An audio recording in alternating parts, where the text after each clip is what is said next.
Okay, so we're walking up onto Syntagma Square in Athens, and directly in front of us is the Royal Palace, the old Royal Palace. And this was the home to the Greek royal family at one time. And here is where they do the changing of the guards.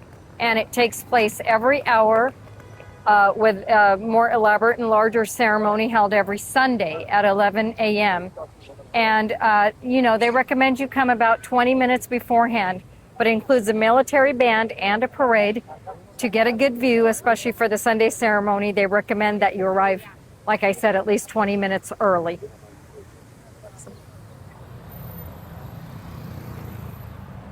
here's a little better view of the old royal palace here in Athens, and it is on a busy street. There's lots of cars whizzing by, so Mike and I are going to try to cross the street and head on over there.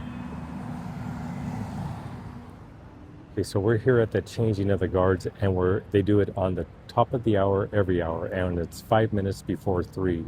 So I just wanted to show how serene and quiet it is, and of course when they start changing, we'll bring it to you. And everyone keeps creeping up and trying to get closer, but I think on Mike's left is a soldier, a military personnel. That's him right And I there. think that's kind of where you are limited or asked to stop anyway. Yeah.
So after the changing of the guards, we walked down Irmu Street where our hotel is, and we wanted to come to this. It's the Church of Panagia, Athens. Most commonly refers to the Church of Panagia Kapnikaria. I think that is the full name of it. And it sits between Syntagma Square and Irmu Street. So this is one of the oldest churches in Greece, in Athens actually, and it's 11th century, and it's got a Byzantine architecture and its construction on the ruins of an ancient temple. It was built in actually 1050, and it's a rare surviving example of Byzantine architecture with a dome supported by 4 Roman columns. The name of it means virgin who grants requests quickly, and the church was built to honor the Virgin Mary's ability to answer prayers. So we're going to go inside the church, and we probably won't talk very much once we're inside, but just wanted to show you up close. I guess this is what stone from the 1050s would look like today. These walls could talk is what I always think when I see something like No this. kidding. And look at these amazing columns.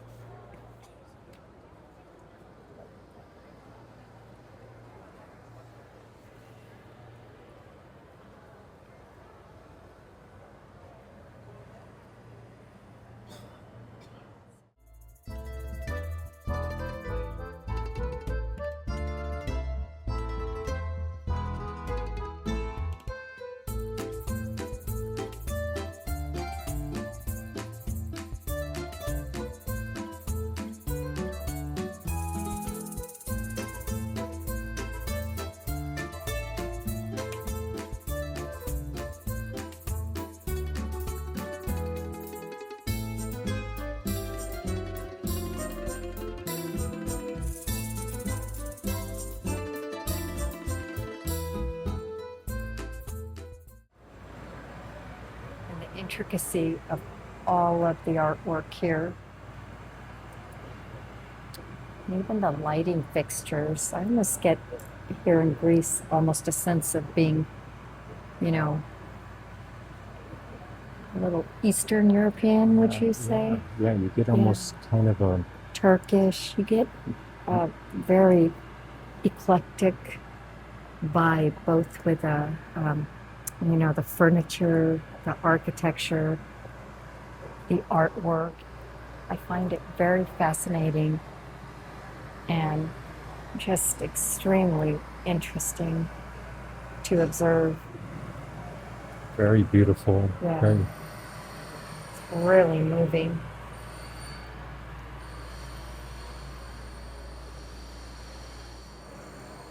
It's almost reminiscent of when they weren't able to capture the faces of babies. You know, it was pre-High Renaissance where the baby's faces looks almost like an adult, as if they hadn't mastered the ability to paint children at this early period in art. But if you have any comments on that, please let me know. I love art and I love to hear what people have to say. The windows. everything is arched.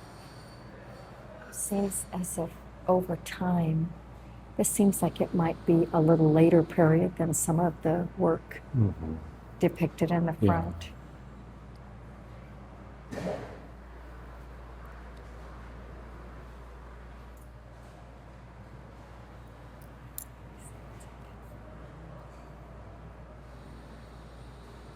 To the right of us, someone is either consulting for marriage or might be talking to the father. Not sure if that's what you would call it in the church, but that's what we're familiar with.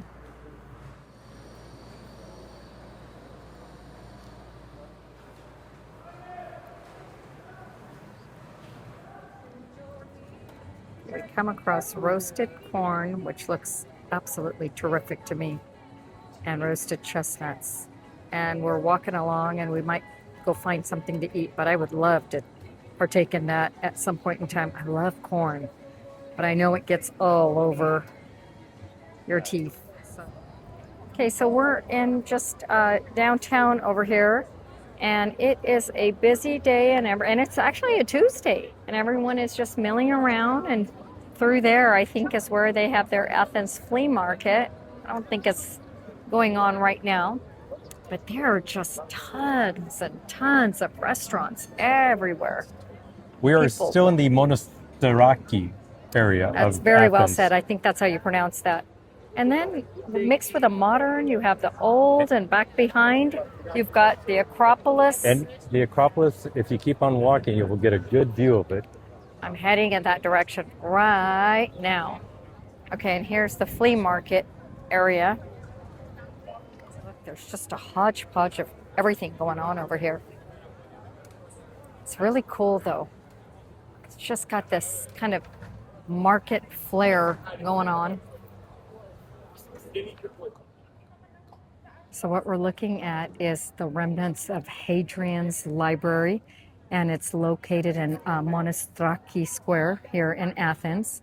It was actually built by the Roman Emperor Hadrian in 131 and a half AD, Athens, and it served as a multi-purpose public complex.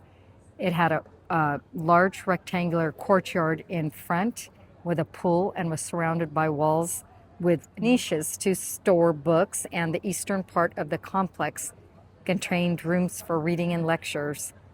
The library also was a state archive and philosophy school, and later hosted various structures like churches and a mosque before its current state as a ruin. So this is a pretty old and pretty important architectural area here, and to think that it just lays here in Monastiraki Square in the midst of modern Athens, with all the shops and markets and tourists just milling by. It was probably something similar to that back in its time, you know, with lots of people walking by and using the area. But it's pretty amazing if you just look at the base and some of the columns. And then, of course, the Acropolis is right up the hill a little bit. So we walked to the end of the Hadrian's library, and just wanted to show you some exposed columns and then leading up to the Acropolis. And it's so multi-layered, you know. You've got the columns in front from Lord knows when, and then you've got the church in the middle, and then finally the Acropolis in the background. And if you look down here in these ruins directly in front of us, I see some dogs, or what is going on? It's like a whole refuge for animals, and I saw some cats running around, set against the backdrop of that dramatic blue sky. I mean, this is such a visual, captivating area. No wonder the colors of the flag are blue and white. There's always a blue sky and a white cloud going by. For sure. And if you get some of the columns, look at that. Motorcycles and people and street vendors. So there's your view.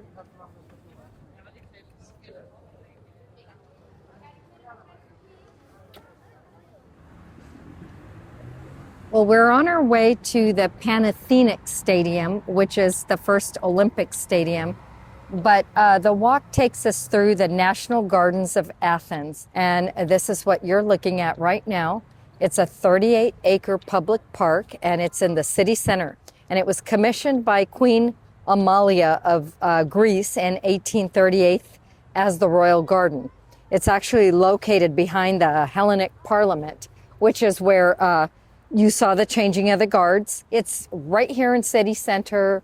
It's a beautiful park. It's lush, a great place to stroll or take in the beauty of Athens, because it is a very crowded, bustling city.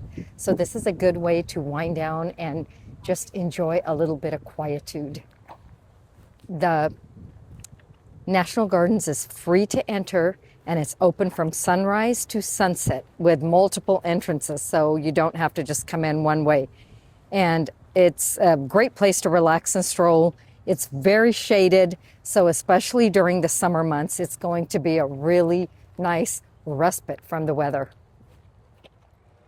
So walking along, we come across this bust in this flowery garden on top of this pedestal.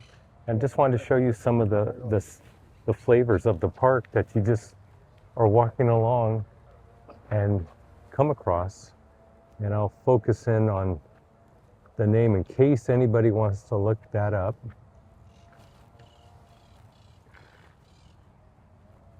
And it's just a winding, there's people jogging here. There's paths everywhere.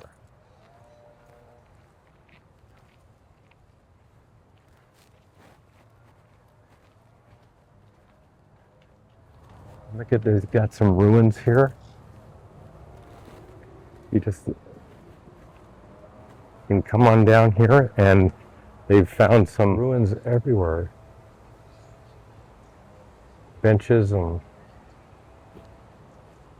columns that they've just kind of made a little garden out of it. Very nice. So as we're walking along to the Panathenaic Stadium, we're still going through the park, and look at this covered arbor area. This park, for an expansive park like this, it's very well tended to. There's a lot of gardeners and horticulturists working along in the little gardens and flower beds and shrubbery. I can hear chainsaws in the distance, so they're keeping things up. They really keep it up. You can tell it's very well maintained. You can hear birds. It's just a really peaceful place. It's a real sanctuary with lots of benches and seating areas to just sit down and maybe read a book or make a phone call or just take some time off in your busy day.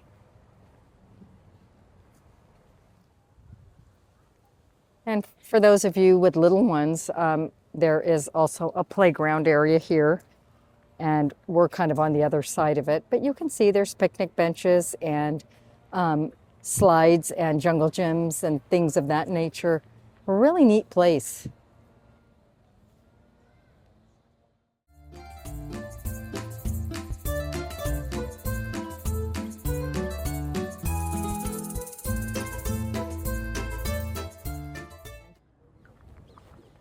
The Zappeion, this building right in front of us on our way to the Olympic Stadium, was used during the 1896 Summer Olympics, and it was the main fencing hall. And then a decade later, at the 1906 intercalated games, it was used as the Olympic Village. So later on in 1938, the Athens radio station, the country's first national broadcaster, began operating in the premises. And now it's used for conferences and events and that sort of thing. So it's really just an events venue for meeting and get-togethers. Well, here we are at the Panathenaic Stadium. We made it. And it is in the center of Athens, Greece. And it's the world's only major stadium made entirely of marble. It was the site of the first modern Olympic Games in 1896. It was originally, get this everybody, it was originally built around 330 BC for the Panathenaic Games. And then it was rebuilt with marble in the 2nd century by Herodotus Atticus. Currently, it is still the finish line for the annual Athens Classic Marathon and hosts the Olympic flame handover ceremony. After its 1869 rebuilding, it had a capacity of 80,000 spectators, which was later reduced to 45,000 according to a Greek source. It actually held the 2004 closing ceremonies for the Olympics, and as we said, it's still used for the finish line for the Athens Classic Marathon. Which happens to be this weekend, and they're setting up a ramp for the finish line, so I assume they finish in the stadium. And Yeah. you can see workers working on. And we're going to just cross over to the other side so you can see a little bit more, because admission is 12 euros per person. And we're not sure that we're going to spend much time in there. They're doing a lot of work. And, for filming purposes, we're probably only going to be there for a couple of minutes. But if you're interested in going in and looking around and walking, check the official website, because we're off season. So it's 12 euros right now. It may be more during a different time in the season.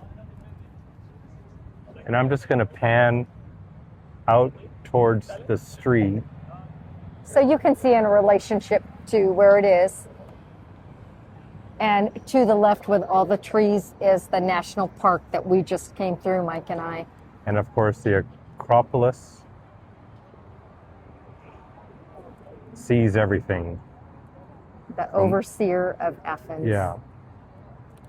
Quite a beautiful day if it wasn't so windy. But yeah, you are looking at the Panathenaic Stadium. We are in front of the presidential mansion in Athens. And this beautiful estate is the official residence of the president of Greece. It was built as the royal palace for Crown Prince Constantine and completed in 1897. It became the presidential mansion after the abolition of the monarchy in 1974. So the National Garden is directly to our left, and then the palace is to the right. And it is just gorgeous. It's so beautifully maintained as you can imagine it would be. And there's a guard next to us. And there's a lot of official people, a lot of police, because there is a marathon here this weekend. And we are very, very lucky that we're able to even stand here, because the guard is rerouting anybody that walks by. Absolutely a beautiful place, beautiful tree-lined street. Flags of Greece on the left to let you know it's actually an official residence.